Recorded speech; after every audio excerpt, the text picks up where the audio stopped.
Hi, everyone, and thank you so much for joining SBTN's Vietnam Voices, that's Viet-American Voices, on the Vietnam War, a PBS television documentary series. Today, we are joined by 6 different panelists, one of whom is going to be calling in through teleconference. So before I introduce our guests today, I want to give a quick snapshot as to why we are doing this discussion today. So on September 17th, 2017, PBS premiered an 18-hour documentary series co-directed by Ken Burns and Lynn Novick. Since the premiere of this documentary, there have been many different reactions and impressions of a very comprehensive documentary. But there was one voice that many people are still asking about, and that is the Vietnamese-American voice. And so with that, I have asked to join me today several different people from different fields, different age groups, and I think different impressions of the documentary. So I'll just do a quick introduction of each of the people, and then if you all can introduce, say hello as well. To start off with, we have Dr. Quang Nguyen, who is a medical doctor and museum director. Dr. Nguyen has been practicing dermatology in Orange County for over 20 years. He is the former president of the Vietnamese Physicians Association of Southern California and currently the president of the Museum of History of the Republic of Vietnam in Westminster, California. Next, we have Jin Mai, a fine artist. Mai is an interdisciplinary California-based artist whose work is driven by innovative narratives of storytelling. And after that, we have Lynn Chan, a software engineer and philanthropist. Chan works on the preservation of Vietnamese art and history with a focus on stories of first-generation Vietnamese Americans. And we also have Đức Nguyễn, documentary filmmaker. Nguyễn is an Emmy Award-winning filmmaker whose documentaries cover the subjects of home, immigration, war, conflict, history, and reconciliation. And we have Jason Nguyen, who is an ethnomusicologist and scholar. He is a dual doctoral candidate at the Indiana University in folklore and ethnomusicology and communication and culture. He is also a multi-instrumentalist specializing in the dangbo. And with us through teleconference, we have Council Member Steve Lê, who is a family doctor, small business owner, as well as the council member in Houston. Thank you, all of you, for joining us for this roundtable discussion today. Thank you. Thank you. It's a pleasure to be here. Thank you. So to start off with, as I started in the introduction, I said that there is a piece of the puzzle that is perhaps some of it has been covered with articles, a few op-ed pieces, and think pieces, but there hasn't really been, a public discussion about it. And so I think hopefully this is a starting point for that conversation. So to start off the conversation, I would like to ask, what were some of your key reactions or impressions of the documentary when you were viewing it? And anybody can start. And I also encourage any of you, if you have moments where you'd like to react to something else somebody has said, please feel free to do so. Okay, I'll start out with, first of all, thank you for inviting me to come to this panel. I think it's a very important discussions to have in terms of Vietnamese Americans. And I want to emphasize the word Americans because we are Americans and we have a say in how we are being portrayed. I have a personal experience with this productions, previously to the pre-release. And I known about these productions a year before. So when it released, I got a chance to look at it. I had a chance to preview with a event with Ken Burns and his partner at UC Irvine. They showed some clips, and I think in terms of me as a Vietnamese American, I kind of experienced this overwhelmed emotions, starting out with the soundtrack, with the helicopter sound and all the violence that appear in the film. I think as a Vietnamese American, one who lived through the war, it brought some emotions that it's hard to explain. And then I look at the film through the point of view of documentary filmmakers. Look at it through more like a critical point of view in terms of how it was made, how it was portrayed, and how it was constructed. And I would have to say that, this filmmaking style that Ken Burns have done all along is involve images and involve archival footage, footage that recorded, and he will weave story around it. But to me, my strongest argument was that it's claimed as a historical document.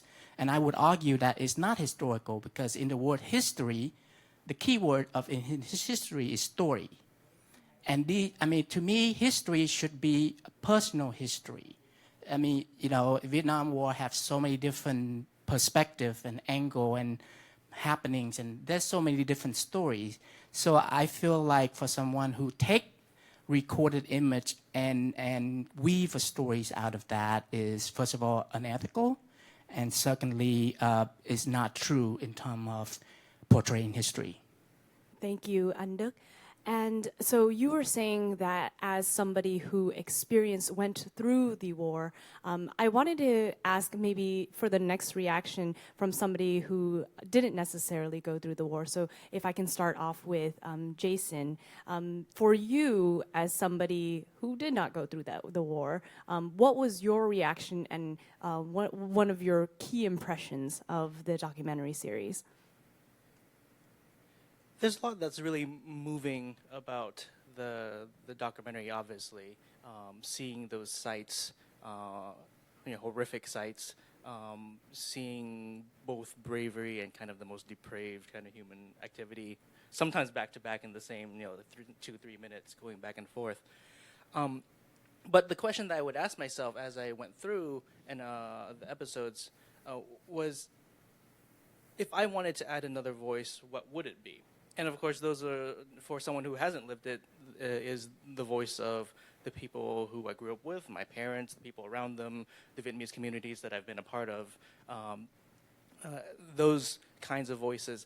And particularly because of that, then we're talking about refugees, we're talking about the children of refugees, we're talking about a group that, in the course of the documentary, I did not feel that their reason for fighting was given any kind of clarity.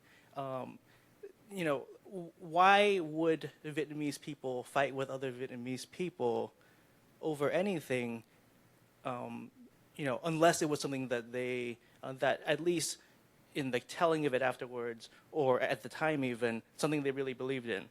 So if that's the case, if I left after all these 10 episodes and I couldn't figure out what exactly the South Vietnamese were fighting for. In fact, I felt like they did a really good job of explaining to me what America was fighting for, and what the North Vietnamese were fighting for. I did not get as good of an idea from the documentary itself of what made South Vietnam special to the people who lived there, what made the people who lived in Saigon think of itself as the Pearl of the Orient.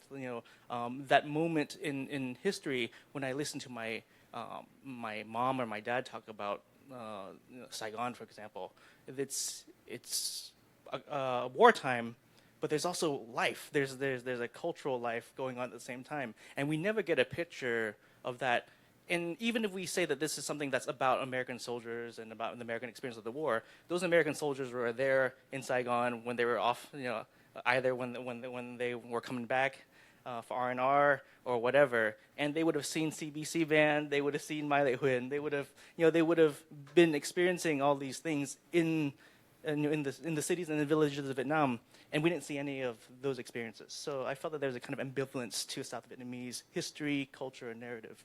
Thank you for sharing. And for those who are viewing the live stream and are not familiar with the musicians that Jason just spoke of, he is referencing musicians that really made their mark during the wartime era with their music. So a little bit about of what I'm hearing so far. There's a slight difference in some of the things that both of you have expressed, but I'm hearing one key aspect, which is the stories, right? The stories specifically of the South Vietnamese, and I guess after that would be the Vietnamese refugees.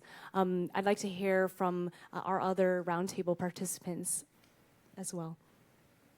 Okay, I'll go next. For me, before watching the documentary, I knew that it was, at the end, after all, a documentary made by Americans for Americans. But what I was hopeful and I was hoping to see more of, as Ken Burns and Lynn Novick did say that they did interview a lot of people from all sides. So that was what piqued my interest, and that was what made me watch, you know, everything. And I sympathize and I empathize with the personal stories. I think everybody was deeply affected by the war.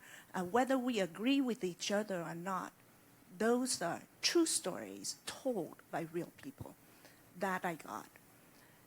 At the end, however, I felt that there was something missing. It was, I think, as Jason mentioned, it wasn't clear as to what was the cause of the war. I felt like it was as if it was just a civil war between the North and the South, and then the Americans, you know, were sort of occupying Vietnam, and so the brave Vietnamese fought back. But I think the main point and the main cause of this war, which dated back even way before in the 30s, if you want to go back there, was communism and the fear of the spread of communism. And I think if they had put more focus on that, and if they had included stories of Vietnamese, not just the South Vietnamese, but North Vietnamese, Vietnamese of the entire country, the effects of communism on the population, of how we fled twice, from the North to the South, and then we had nowhere else to go but to the ocean. And, you know, if people could see the atrocities, the pain, you know, the devastation, all of that caused because of an idealism, you know, from the Vietnamese communists, then I think they could come to a conclusion of why it was worth fighting that war and who was right or wrong, if you want to talk about being right or wrong in this war. You know, fighting for democracy, you know, fighting for freedom and risking your lives in search of freedom. Millions of people have done that, from the North to the South, and then to the ocean. Millions and hundreds of thousands have died. So I think if that story was told, I think it would have been more of a complete, maybe more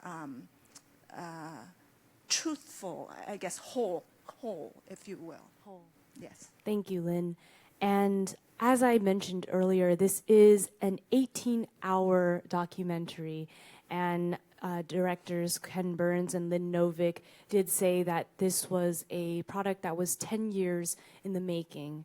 As the director of a museum, I know that Dr. Quang Nguyen is somebody who really focuses on historical artifacts, historical stories and stories from history. So with that, could you share a little bit about your reaction and a key impression of the documentary series? Yeah, to answer your first question about the key reaction, and I hope we will go back to the cause of the war, because that is, I think, the meat of the whole series. But let's just answer your first question. My impression, as you know, Ken Burns and Lynn Novick have said in their series that in war there's no single truth. But we all know that Ken Burns and the media have long believed that the war in Vietnam was unwinnable, and we were on the wrong side of history. Okay, so that is something that, as Vietnamese, we will have to do something. I don't think we can change their minds, but we can change the perception of our viewers, especially our young Vietnamese Americans who don't quite understand the war. We will try, and we must try to change their views, backed up with media. We can use the power of media, and we can use the power of evidence and historical facts from prominent historians and scholars to prove our point. As per the reaction of the series, this was advertised as a comprehensive documentary with all sides involved, but I find it to be heavily, as expected, on the American side, and of course the victor, the Hanoi side. As for the South Vietnamese, the people who were supposed to speak for South Vietnam end up speaking more for the North, I believe, and the veterans who had some chance to speak, their responses were carefully chosen, carefully edited, so it support the anti-war theme. They weren't able to speak some of the stuff that were, that were complementary to the South Vietnamese. Thank you, Dr. Quang. And Councilmember Steve, we'll get to you in just a moment. Right before you, if I could invite Jin to share your key reaction and impression of the documentary series. It took me a long time after the documentary had come out to watch it because I knew I had to prepare myself. And I'm coming at it from an artist perspective, someone who does a lot of work about the war, and trying to understand the war through the stories of my family members and my loved ones and my community. I was heartbroken watching it. Just the lack of humanity. Watching some of the soldiers from the North speak about war and these events that happened in his home country to his people, and smiling about it. It broke my heart. And so some of the questions that I asked myself was, who gets to tell these stories? And who gets to choose the people who will help uphold the narratives that are set? What are our responsibilities as community members and as artists? What are our responsibilities in helping tell these stories and carry on the history that we know to be true? And what kind of responsibilities do we take, and what affects our interpretations? There was a quote that I wrote down when one of the North Vietnamese soldiers had said, this is not verbatim, but something like, chiến tranh thì không có thắng hay thua, chỉ có tan nát thôi. And so in war, there are no wins or losses, there is only destruction. And I thought, how can you say that there are no losses when you did not lose your country? I'm watching the effects of the losses still happening today. I deal with it through my work. I see it in my family, through my generation. The students I work with through the Treasures program at Bowers who have been silent for so long because it's so hard for them to discuss it. But they express it in their artwork, and they're just starting to heal. If they can't heal at all, these war wounds are still gaping open. And those were some of the questions that I had, was what is our responsibility in helping tell these stories so that they're coming from our perspective? Thank you, Jin. Thank you for sharing, as well as for continuing to do the work, to do the art, and help students do that as well, as a part of the healing process. And finally, we have Councilmember Steve Leh, who is teleconferencing from Houston. If you could share for us your key reactions or impressions of the documentary series. I'm not sure if the audio is currently coming through. Let me just double check on that really quick. I think that there's maybe some issues with the connection, so we're not able to currently hear. We're not currently able to hear you. So hopefully we'll be able to get some of get your reactions, and we'll have that available afterwards. But for now, we're not able to hear you. Thank you so much. So a lot of what I'm hearing about is the personal stories that perhaps are missing. And another thing. But I just wanted to add, I mean, so of course it's very personal. I think also intellectually we have to, we owe it to ourselves and to the rest of the Vietnamese community and the Vietnamese-American community to be sophisticated about the different views that are around and be able to hold different perspectives in our mind, to be able to understand that there were people in South Vietnam who fought the war, who believed, very earnestly in the fight that they were fighting. We have to understand that in any administration, there's corruption and the possibility of corruption and the possibility of conflict amongst its members. Those things happen at the same time. And I don't want to be the kind of person that says both sides had it. That's not what I'm saying. I'm saying we need to see very clearly what were the issues, what were the conflicts, what were the pains that each side was going through. And I think looking at what the documentary did successfully is a useful place to see that. One of the most moving points for me was seeing the one young lady from the North who had lost her parents to the land reforms. So her parents had been killed during the land reforms, and yet she continued to volunteer for the Northern Army, working on the Ho Chi Minh Trail. But she also kept Ernest Hemingway in her pocket and read Ernest Hemingway and was always and used Hemingway and other American writers to think through what the war looked like for her. And I just thought that was so complicatedly beautiful. That to look at this person and try to understand what their reality must be like. The thing I wish had happened was that sort of storytelling had come to more different people. And so I can't fault them for that one story. I thought it was really beautiful. It moved me. But the whole time, I wish that there were other stories that were given the same kind of sensitivity and complexity. But I think I can sort of help explain why. It's the machine of propaganda of communism. If you read, Marxism, the theory is beautiful, right? Who would not want such a world where everybody is equal, no borders? So I think that young lady that you mentioned, probably had that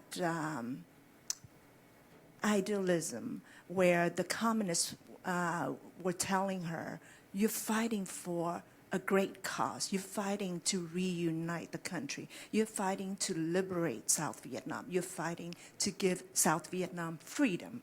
And I think as a young mind, she bought into that along with many others. I lived under communism. My family and I,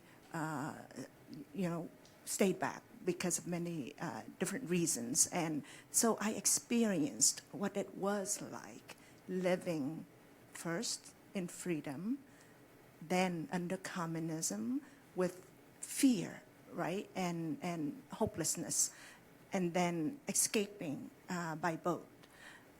So when you talk about being able to see from different perspectives, I think I was able to, and I could that's why I said I sympathize with a lot of these personal stories, real people telling their stories, whether I agree with them or not. And so my family, the same as most families that fled the North, people stayed back. People went to the South. And when we were reunited, there were a lot of conflicts, you know, because people from the North did not have the whole truth, if you will. And they came to the South. A lot of them realized they were duped, you know. And now I think a lot of people really know what the Vietnamese communists were, but because of fear and censorship and all of that, they're not able to voice their real thoughts about the current society. So you are talking about the voices that were in many ways squashed during history and throughout history. This documentary, again, is something that took place, was it 10 years in the making? And what I'm hearing here at this Vietnamese-American roundtable of voices on the documentary is that while there are stories that are told both beautifully and perhaps comprehensively in the documentary, there are still some stories that are missing. And so one of the questions I want to pose to the roundtable is why do we think, what are perhaps some of the reasons that that voice is currently missing, is still missing? You know, before going into this roundtable, I have a lot of kind of questions running into my mind. And the one question that came up was like, why are we having this roundtable discussions? You know, why are we sitting here talking about this? I mean, we could have done this anytime, anywhere, right? But why are we here? The reason we're here because PBS have put in $30 million, 10 years, and this production have been planned for years. Okay, and then when you look at the narrative, not just this Vietnam War series. You know, we have Last Day from Vietnam, came out last year, and then Terror in Little Saigon. Basically, if you deconstruct the film, they have the same narrative. The narratives are those leaders made bad mistakes, and everyone else paid for it, including South Vietnamese, including military personnel. And who are those leaders? They dead. You know, so these are the same narrative, but you have to look at it. It's just like, why are we talking about this? We talk about this because the documentary using this platform to promote a certain message, certain narrative, okay? And we are only responding to it. So I think in terms of voices, I mean, there's a lot of voices start to come out and raise now, but there are a lot of voices still stay silent because it's such a divided issue, such a huge divided issue for everyone, for some family. I mean, I have friends that made film about the same family. One brother fought for the North and one fought for the South. And you know, and these are the division that we suffer through wars. And these are the issues that we are still dealing with in terms of our community, in terms of family, in terms of our personal stories. So I think that's a very valid question. It's like, why are we not talking about that? And when we're not talking about it, we stay silent, are we accomplice to these type of not narrative, at least portrayal of who we are? Thank you, Enda. Well, I think when you're talking about purpose of this documentary, I think coming from Ken Burns and Lynn Novick and the American point of view, it did serve a purpose. I think it started conversations. You know, this has been a taboo for a lot of Americans.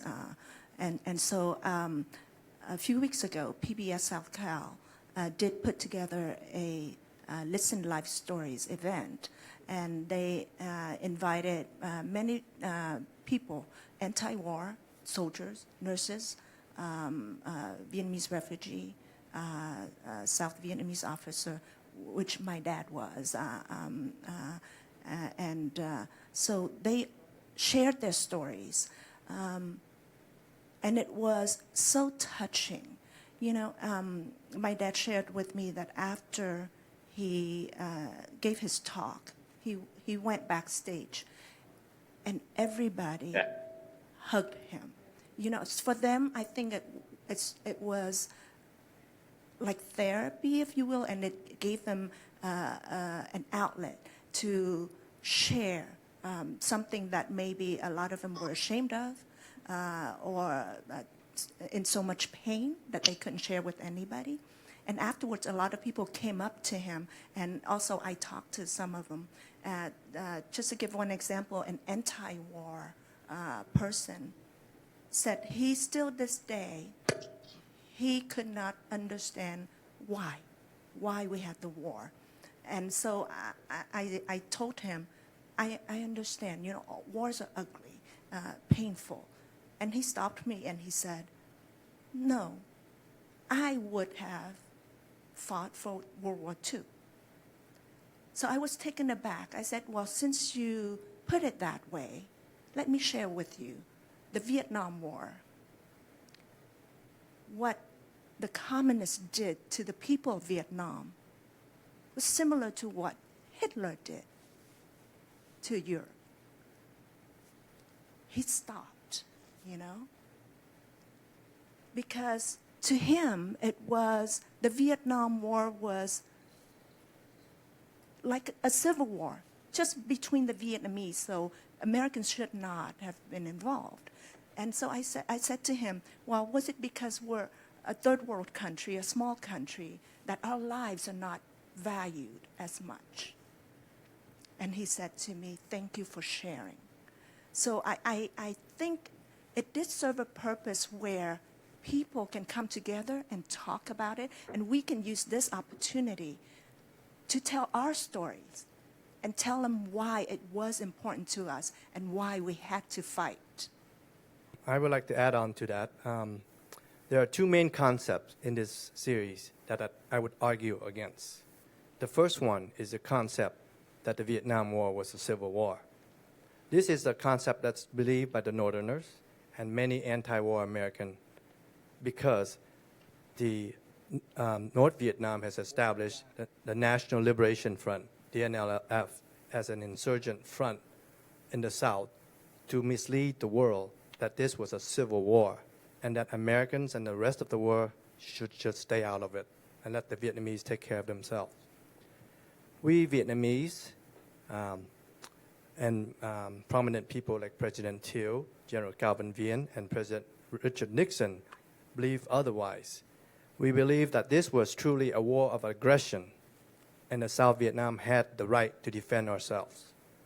The reason why we said that is because even though the NLF was there, they were actually backed by the Hanoi government infiltrating to the Ho Chi Minh Trail.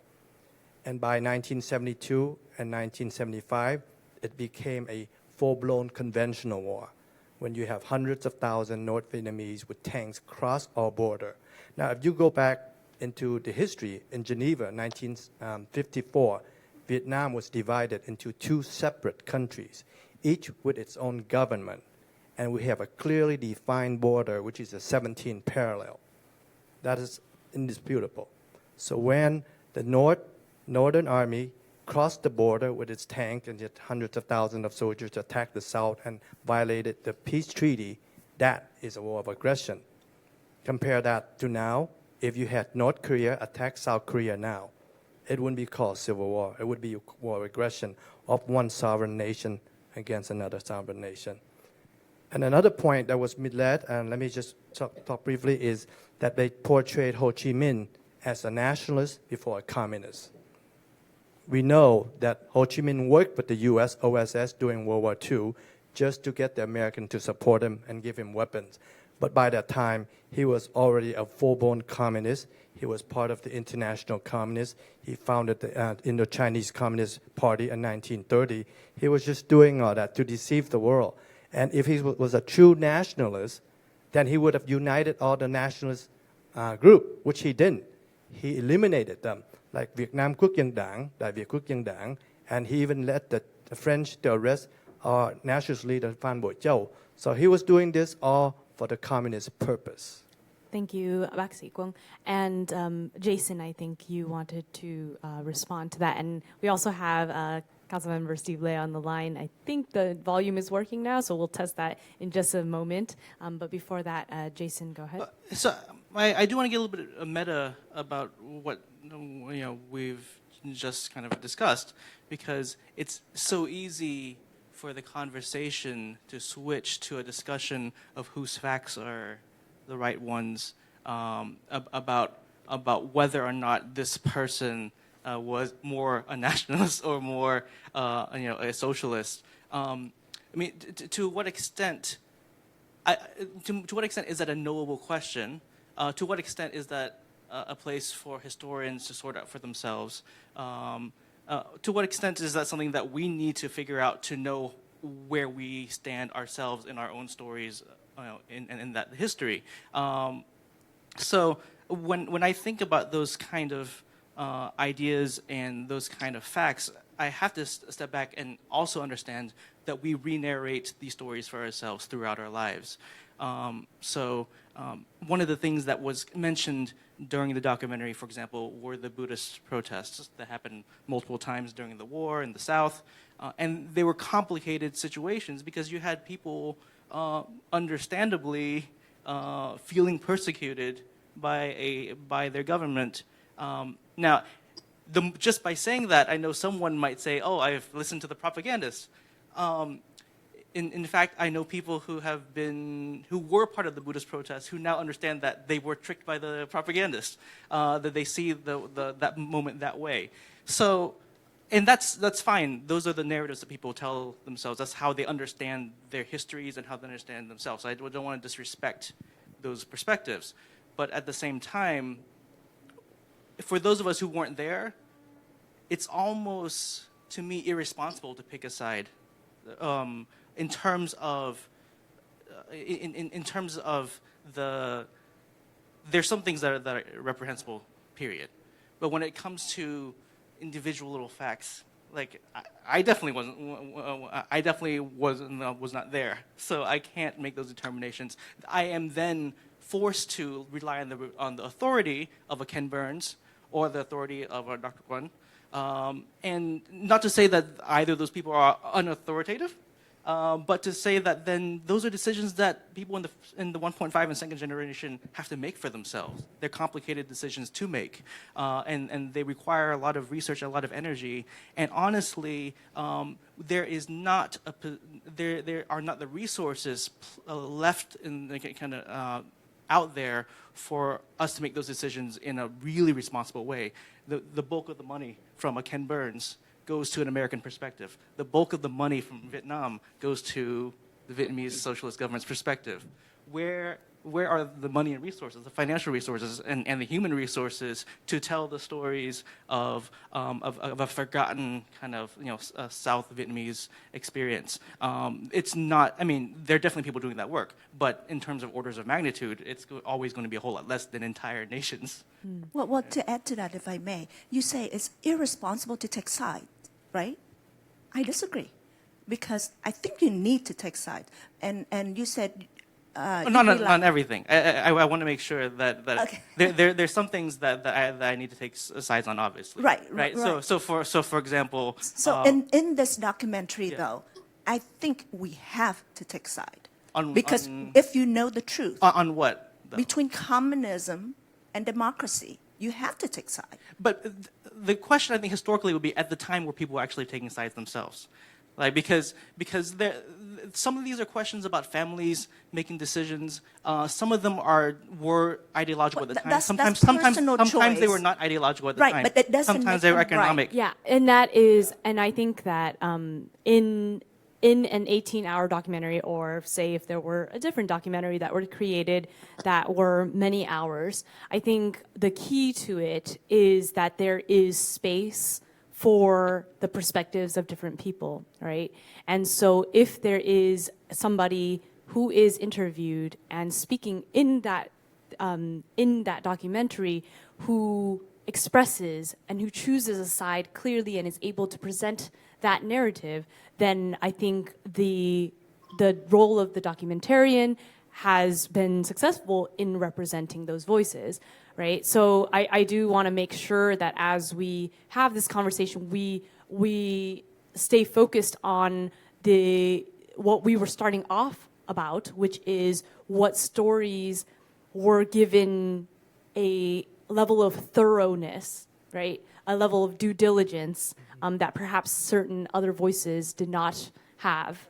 And I think some of the stories, let me just finish my thought real quick. Some of those stories actually have truths. So talking about the My Lai massacre, where Tướng Loan shot the Viet Cong in civilian clothing, the Napalm Girl. What was presented in those stories, I believe, and well, not just my belief, it's clearly that it's only half of the story. You have to put things in context, then you understand. I'm not saying that, well, because of these other things, around those stories, that somehow maybe some of the acts are justifiable. No, but you have to understand where they're coming from, why certain events happen. Yeah. Thank you. I mean, I just want to... Sorry, I just do want to. So I'm going to get your reaction to what Lynn just said, and then I'm going to ask Dr. Guang to share. Go ahead. Yeah. So I want to make clear, I'm not saying that people should never take positions on things, and that we should not take positions on things. And I'm just saying, in the context of a documentary like this, are we capable of making, or is someone like me or someone younger than me capable of responsibly making a decision based on the information that's given? Sure. And I'm not sure that's the case. I'm not sure this documentary is enough for someone who was never there, who never experienced it, to take a strong position purely based on that information. It's a good starting point. I agree with you. I understand your point as someone who wasn't there at the war, and I appreciate your comment. What I was trying to do is present our view. I was not pressing it upon you to believe what I said, but presenting both sides of the story, and you are the one who decide which side you want to believe. Okay? That's what history is. I mean, history, like they said, is never one single truth. There's both sides of the story in wars, and you must look at it and decide, which side makes sense to me. Yeah. Thank you, Doctor. So I think at this time, sorry for having you wait for a long time, Councilmember Le, if you could share, I don't know if you would like to answer that first question or if you would like to react to some of the conversations that are currently happening. It's definitely a lively conversation, and I appreciate all the point of views. I also appreciate Ken Burns and Lynn Novick in trying to heal both sides of the parties. But, this series was really a letdown for me because I just didn't see the balanced viewpoints that should have been presented in a documentary. For the younger generation who didn't go through the war, who didn't experience the war, sometimes they view a documentary as history. And in a documentary that is going to be proposed as history, you should really approach the subject matter without a preconceived bias to be truly beneficial. And in this documentary, what we come out of it is thinking this is an American versus a communist Vietnam type of war, when in reality, this is actually between a democratic Vietnam with the backing of the U.S. versus a communist Vietnam with the backing of Russia and China, going at it in an ideology manner. So when you look at something that is a internal conflict between people within a country of different ideology, you really need to have more viewpoints from both groups rather than from the Americans. We have seen many documentaries that involve America, but what's really lacking is the voices from, for instance, former high-ranking Vietnamese officials, as well as the Vietnamese-American refugees that are currently residing here in the U.S. and abroad. This documentary was shown in France, was shown in Germany. They could have gotten those viewpoints as well. And then also, as a previous speaker said, get some of the viewpoints from the Vietnamese civilians who are currently in Vietnam. We don't hear from people in Hanoi and in Saigon. And we knew that a lot of the Viet Cong was actually from the South. We didn't hear those viewpoints. And a lot of those people who came to us and actually presented their viewpoints after the Vietnam War and discussed how they were, they bought into the propaganda and how they were deceived into fighting for the North. And so the Vietnamese propaganda machine, the communist propaganda machine, is a great machine, and we all knew that. We all knew that we lost the war because of that, and it's too bad that Ken Burns and Lynn Novick kind of bought into the same narrative and gave a perception that the North was actually fighting to fend off and invading foreign U.S. forces, aided by French colonial-friendly South Vietnam government, than what it truly is, which is a communist versus democratic type of war. Thank you, Councilmember Lê. I want to make sure that we do remember this question about these voices. Why are they missing? And again, I do welcome any other members of the roundtable if you would like to present on this why. We've talked a little bit about which voices are missing. I want to read an excerpt from a response to the documentary by San Francisco-based writer Beth Bittman-Nguyen. And to me, this perhaps kind of ties some of these ideas that are currently being expressed. She says, in the Vietnam War, the documentary, white American men get the first and last words in the film, and most of the profiles and words in between. In the United States, I grew up understanding that no Vietnamese life is worth the same as an American life, that over 2 million Vietnamese dead is always overshadowed by 58,000 US soldiers dead. I grew up respecting US veterans, but seeing no respect given to Vietnamese veterans. So to what extent is that a part of the reason why some of these voices are missing? And so I just kind of want to use that reaction as a way for us to start to build upon that question. In episode 4, there's a very explicit discussion of these Midwestern boys for the first time meeting, like this Midwestern white boys meeting a black African American or a Jewish guy, and that this was an opportunity for these Americans to engage in a sort of race relations that was less complicated than the race relations actually happening at home in America. That was juxtaposed with, in the previous episode, a less explicit discussion in which 4 American soldiers were killed and an entire battalion was sent to recover their bodies, and a lot of Vietnamese were killed in the recovery of the bodies. And then, of course, generals referring to Vietnamese as little brown men. These are the small things being kind of in the background, never explicitly said about the racism that's the undercurrent of ultimately of the war, for better or worse, right? That it was always going to be there, and some of that is kind of an Orientalist, maybe it's okay kind of racism, like when the soldiers end up on the beach and they see these girls in Aozai and they're like, oh, they're so beautiful, they're from heaven. It's a kind of an Orientalist fantasy, an exoticized fantasy of the Vietnamese, or at least of Vietnamese women, but underneath that is a devaluing of Vietnamese bodies in the theater of war, and I think Beth Bittman-Nguyen is right to point to that, because I never knew how to interact with a Vietnamese American veteran of the war growing up, so. I would have stories from family friends and from family members, but outside of those, we have a very codified way in America of interacting with our American veterans. Those traditions are not so easily passed on amongst the Vietnamese American community. Yeah, I think I agree. That is, I think, the issues that we should look at. And I want to get back to the point that Lynn made earlier about the, you appreciate Ken Burns and Lynn Novick make this type of film to start these conversations, to get us engaged and get us to discuss about it.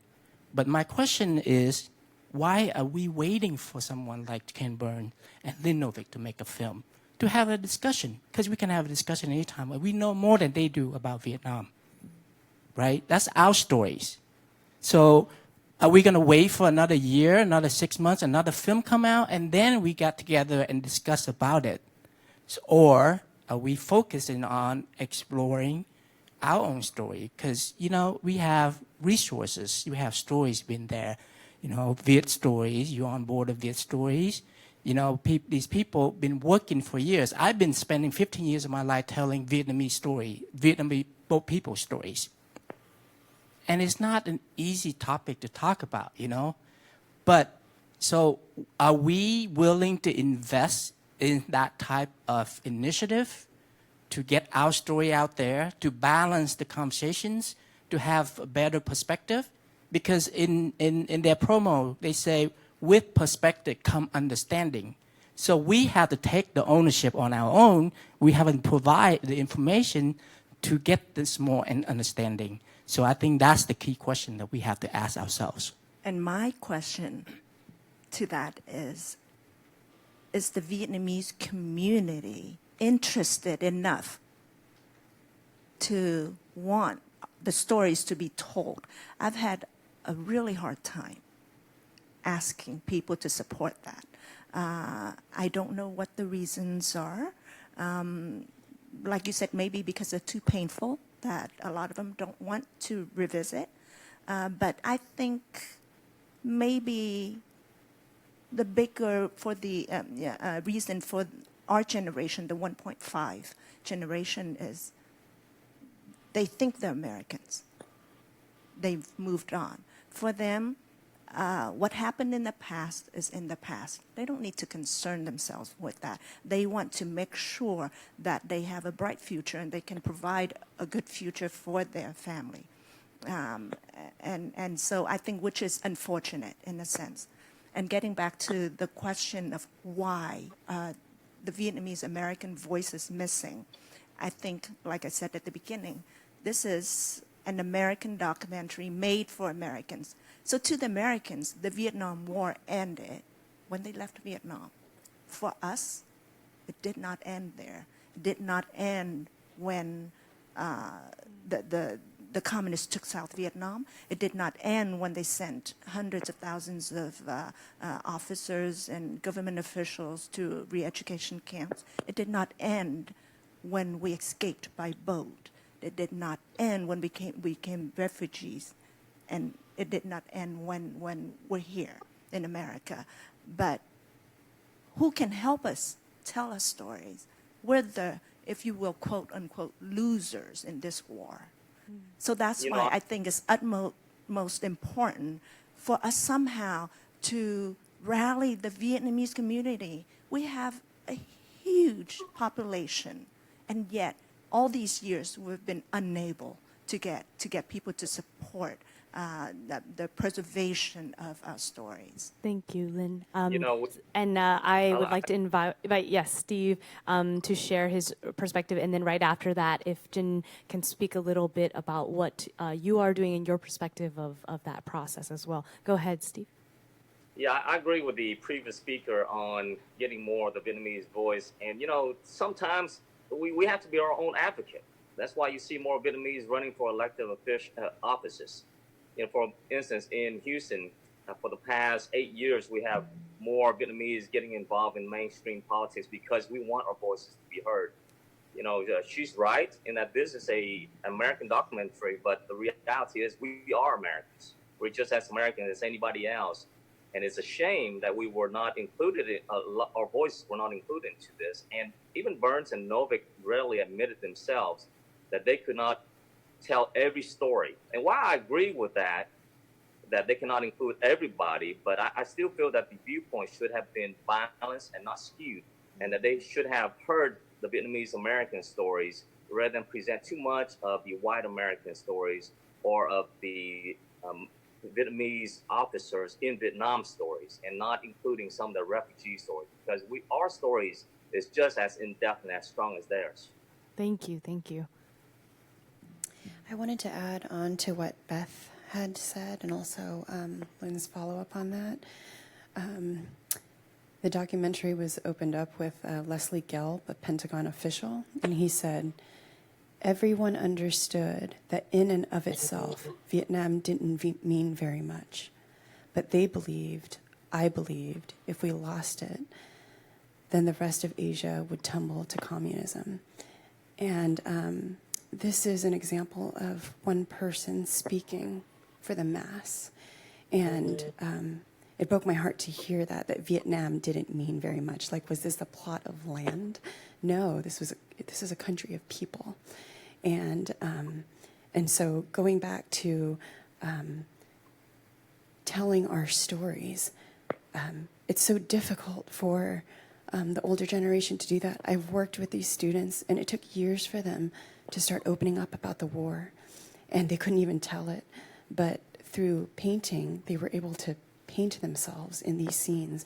They were painting themselves as South Vietnamese soldiers in their uniforms with the South Vietnamese flag flying behind them, but they wouldn't talk about it. And so when we talk about the Vietnamese community coming together to invest in telling our own stories, I understand how difficult it could be to share these stories, but Coach Ulai, we need your stories. And I think the arts play a huge part of that. So organizations like VALA and Viet Stories, VAOHP, Divan, so important to not only give us this space to express and to tell our stories and realize how valuable they are in documenting this history, but also encouraging the younger Vietnamese generation, the second generation and the generations thereafter, to make sense of these stories themselves and translate them into ways that they know how, so that they can remember how privileged we are and everything that had to take place for us to be here. And how will we do that?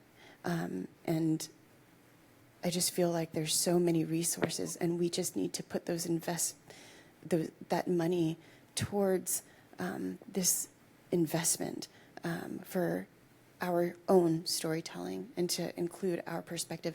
We cannot expect a non-Vietnamese to tell these Vietnamese stories, these Vietnamese-American stories. So we got to do it ourselves. And we need help in doing that. Yes, and we are running up to just about the closing time, and I know there are a few comments still lingering here, so I would like to get some of those final closing comments. My closing comment is, like I alluded in the beginning, that we must get together. We must present our side. I agree with you 100% and Lynn 100%. But the problem is there's a gap between the older generation and the younger generation. The older generation, believe me, they want to tell the story. It's their legacy. They're getting old. They're not going to be around here any longer. And they want to tell the story to the younger generation. However, there's a mistrust that the younger generation may be too liberal, may not listen to them, may not believe in what they said. So we, as the museum, we are creating that gap. We are generation 1.5. We listen to both sides. We try to tell their story, and we try to listen to the older generation story, and we try to guide the younger generation. Because, as you know, to make a documentary with so much money like that, you need the younger generation. They're the one with the money. The older generation don't have the money to make this. So we have to bridge the gap. The younger generation has to understand, hey, this is the story of your father, your grandfather. This is the true story. And you need to, make it into a good story so you can be proud of yourself. You can be a good citizen in America. You can contribute to society because you know who you are. You're a proud Vietnamese American. Thank you. I think I agree with you, and there's one point about that comment is I think we can improve on is the problem, the gap, generation gap problem. The thing is, my first documentary, You know, and this is a very difficult topic to talk about war. My first documentary is about a woman who went on a boat and went through cannibalism. You know, that is a very difficult space to talk. How can she?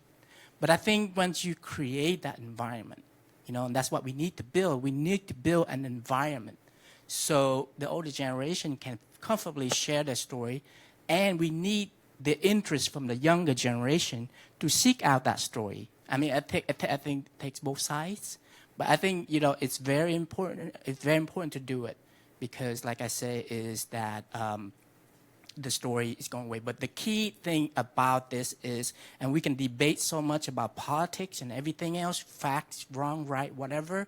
But the key about this, and one thing, I mean, I've been critical about Ken Burns' series, but I think I really appreciate Ken Burns, and that his strength, and he's master at it, is he brings the humanity to the story, to the history.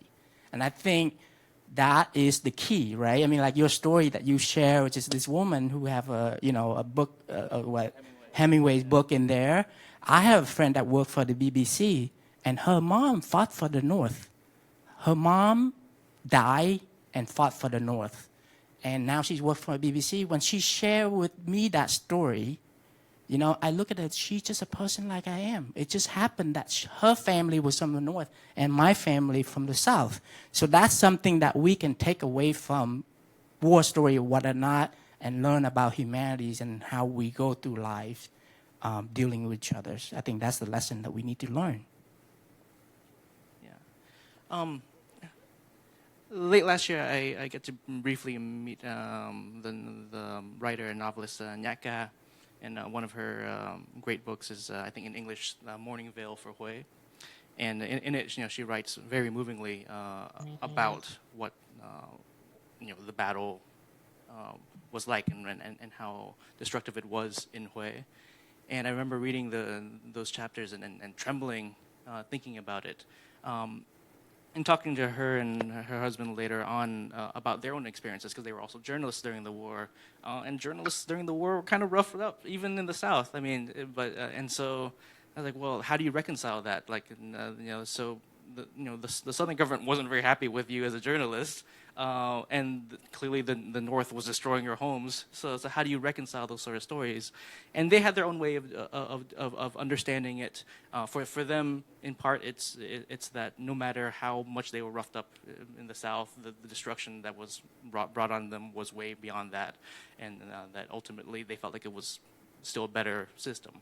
Everyone has their own way of telling those stories, but that moment when they were discussing both of those possibilities in their lives and keeping both of them in their minds, being able to see both the good and bad in different people, and they're always different in degrees, but being able to hold that in our minds and in our hearts, I feel like that's where humanity is, right? That's where we, even if we know what right is, or that right is right, and we know what we're fighting for, at the end, you still need to see the humanity of everyone else around you, and I think that's that was my hope. So I think I agree with you there. Like Ken Burns' ability to bring that in for the people that he brought it in for, right, is masterful. And I guess it is up to us to some extent to do that for ourselves, for our own stories as well. Did you want? Yeah. I think it's important for us to not lose our Vietnamese identity. And one way of doing that is to preserve our history through storytelling. History is, we want to tell our history, our stories, not to really point fingers at each other, but to help bring each other together, to help understand, if you will, the other side. Let's say the North and the South. Still a lot of animosity right now. I would love to see people from the North sharing their stories with people from the South. You know, they're all, like you said, the humanity in all of this. They're all human beings. They're all people. A lot of us were all victims of this war. And there are many ways of telling stories through the arts, which I'm also, a huge supporter of, and traditional arts. I think that's one way through music. You can help through art, through painting. You can help bring people together and allow them to open up. So speaking of that, how do we get interest? How do you get support from the Vietnamese community? We need financial support. And so I hope that, as a community, we can come together and help donate to projects like Viet Stories, organizations like VALA and the museum here. Through all these different organizations, we can work together, collaborate, and build a stronger Vietnamese-American community and give ourselves a bigger identity. Thank you so much. And to wrap up all of the different perspectives that have been presented, and I'll do one final call right before this, for any burning last 30-second comments. But I think we started off this conversation talking about the missing voices, the missing stories, and through that we have explored the question of the why. The why can be because healing is difficult, because sometimes it's so painful to relive the story, and sometimes it's because of mistrust, the fear that if we break through the pain, in telling the stories, they're still not heard and it's still not received. And I also heard that in terms of what the Vietnamese-American community can do in order to uplift those stories and honor the healing process is through supporting the arts. Whether it is you are putting forth your work, your wealth, or your wisdom, it sounds like all three of those things are deeply needed in the community. And so I want to thank you, all of you, for joining to have a conversation, this very difficult conversation. And as I said to all of them before we got started, that this is just a starting point for a conversation that must go on. And so hopefully, because of all of this, we'll have social media so that you all can continue to connect. I'm sure there are perspectives that have not been voiced and expressed. So let's take this conversation offline so that this is not the only time that we have it.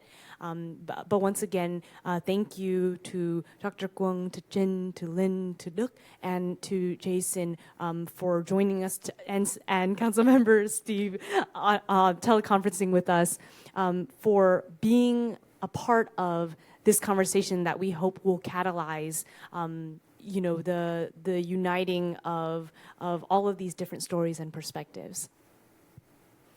And with that, 30 seconds. Anybody want to squeeze in any last thoughts? You are welcome to. Yes, go ahead. I do. Yeah, so in any story, usually it's the winners that get to tell the story. So I'm very appreciative that the South, even though we lost, we're still able to have that opportunity to tell our stories.